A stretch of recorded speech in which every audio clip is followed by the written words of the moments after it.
সুপ্রিয় দর্শক, আমি ডক্টর মোহাম্মদ তৌসিফুর রহমান। আজকে আমরা একজন ফুসফুস ক্যান্সার জয়ী তার সাক্ষাৎকার নিব। আমাদের জয়ন্তী আপা। জয়ন্তী আপা তিনি ফুসফুস ক্যান্সারে আক্রান্ত হন এবং শুরুতেই তার ব্রেইনেও ফুসফুস ক্যান্সারের অস্তিত্ব পাওয়া যায়। এরপরে তিনি চিকিৎসা করে বর্তমানে তিনি ভালো আছেন এবং তিনি নিয়মিত ফলো আপ করে যাচ্ছেন। জয়ন্তী আপা কেমন আছেন? ইনশাআল্লাহ ভালো। ভালো আছেন না? আচ্ছা, বলেন আগে কেমন ছিলেন? আগে খুবই খারাপ ছিলাম, তারপরে ট্রিটমেন্টটা হওয়ার পরে আমি এখন খুব সুস্থতা বোধ করছি, আমার কোনো সমস্যা নাই। আচ্ছা, ঠিক আছে। আপনি প্রথম যখন আক্রান্ত হলেন তখন আপনার মানসিক অবস্থা কেমন ছিল? আমার যে হুঁশ জ্ঞান ছিল এটাই আমি জানি না।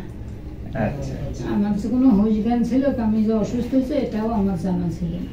আচ্ছা আচ্ছা, আমি এখন এই ট্রিটমেন্ট হওয়াতে আমি অনেক ভালো। আচ্ছা, ইনশাআল্লাহ ভালো হয়ে যাব। তো তিনি অনেক অসুস্থ ছিলেন, তিনি চিকিৎসার মাধ্যমে তিনি ভালো হয়ে গিয়েছেন এবং আরো ভালো হয়ে যাবেন, এটা আমরা দোয়া করি তার জন্য। আর সাধারণ মানুষের উদ্দেশ্যে আপনার কি কথা থাকবে? সাধারণ মানুষের উদ্দেশ্য যে ক্যান্সার হয় ফুসফুসেতে, গলায়, এখানে পেটের থলিতে অনেক রকমের সমস্যা দেখা যায়। আমরা শুনলেই মনে করি যে আমরা মারা যাব, কিন্তু না, ক্যান্সারেরও ট্রিটমেন্ট আছে।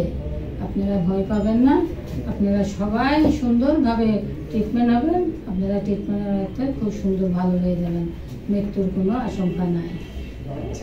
এখন খুব সুন্দর কথা বলেছেন জয়ন্তী আপা, যে ক্যান্সার শুনেই আমরা ভীত হয়ে যাব না।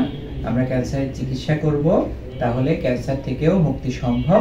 এবং আমরা দেখছি যে তার ছড়ানো অবস্থায়ও স্টেজ 4 ফুসফুস ক্যান্সার, তার ব্রেইনের ভিতর থাকা অবস্থায়ও তিনি কিন্তু ভালো আছেন এবং তিনি বর্তমানে শুধুমাত্র টার্গেটেড থেরাপি ওরাল ড্রাগ তিনি খাচ্ছেন এবং সেটা নিয়েই তিনি অনেক সুস্থ আছেন।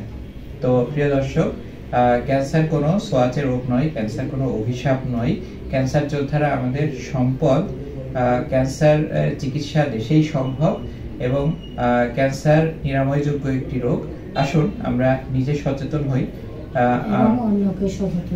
পরিবার এবং সমাজ সবাইকে সচেতন করি এবং ক্যান্সার রোগীদের জন্য একটি সুন্দর পৃথিবী গড়ে তুলি, যেখানে আর 10টা রোগের মতোই ক্যান্সার একটি সাধারণ রোগে পরিণত হবে।